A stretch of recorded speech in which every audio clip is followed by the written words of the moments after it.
it's just been a crazy quarter. Lumber They've prices, right? lumber prices are insane, but it's really just the demand. It's not even so much like there are supply constraints to the price, but we're talking about like I'll just highlight a couple here. So first off, like total housing starts for the US up 43% year over Mhm. year. So that feeds directly into what they're doing. They're seeing sales that are up so 97% year over year. So you might think, okay, that's some COVID slowdowns, but they're actually up 34% quarter over quarter. Wow. So from beginning of the year 2021 to now, what, middle of the year, Yeah. still huge growth from that. And a lot of it has to do with, again, just this crazy demand that does not seem to be slowing down. So what does the housing market anticipate for demand? Do they feel like these bottlenecks of the demand are going to ease anytime soon, or is this something that they can think is going to last several years into the future? I mean, the way I see it, just based on their latest report. So in their 10Q, they reported total US housing starts. Q2 to Q1, it was up 67%.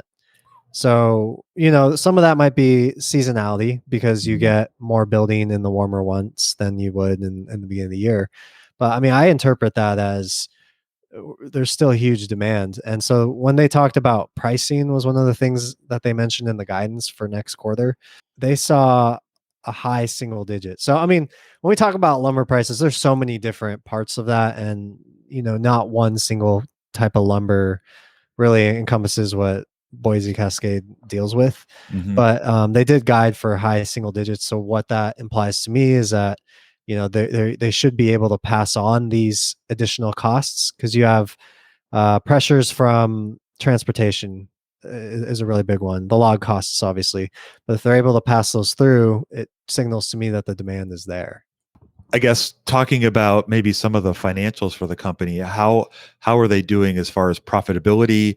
Are they Do they see seasonality changes in those ideas? And also, how have they done through not only the pandemic but maybe the last housing debacle that we had during 2007 to 2009?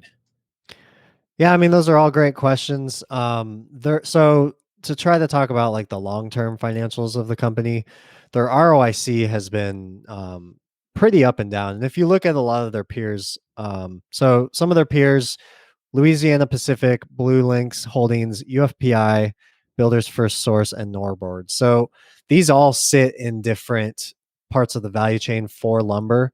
And so you'll have somebody like a Weyerhaeuser would be like a competitor because they're basically like a timberland REIT.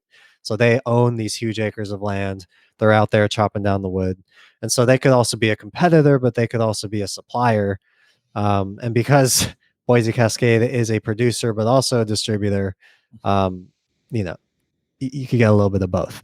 Right. But for a lot of these peers, you have a lot of ups and downs with the ROIC. And so theirs has been kind of ups and downs like that. Their ROIC has been a little bit better than their peers, but not all of them. How do they think they're going to, perform over the next 3 to 5 years? I mean, I'm sure they're probably optimistic about it. Yeah, I'm sure they um, are. Yeah, that's a good point.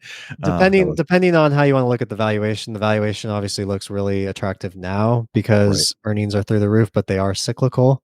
Hmm. Some of the risks for them would be because it's a commodity product, so you always have the risk of alternatives, and that stuff's a constantly moving thing. So something like plastic, concrete, wood, other types of wood, composites, even steel could compete with some of their products.